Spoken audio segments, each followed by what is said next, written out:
1109 কোটি টাকা বাজেট ছিল। এবার সব যুব এবং ক্রীড়া মিলে 2111 কোটি টাকা, 2211 কোটি টাকা আছে।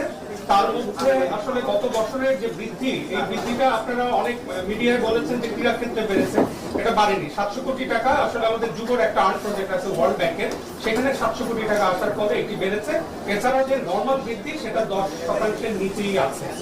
আমরা মাননীয় উপদেষ্টা মহোদয়কে বাজেট নিয়ে টোটাল ব্রিফ করব এবং আমাদের বাজেট আরো এক্সপেডাইট করার জন্য পরবর্তীতে বাড়ানোর জন্য, ক্রীড়া ক্ষেত্রে ভূমিকা রাখা বা সাফল্য পাওয়ার জন্য সেটা ইনশাল্লাহ আমরা চেষ্টা করে যাবো। ধন্যবাদ সবাই।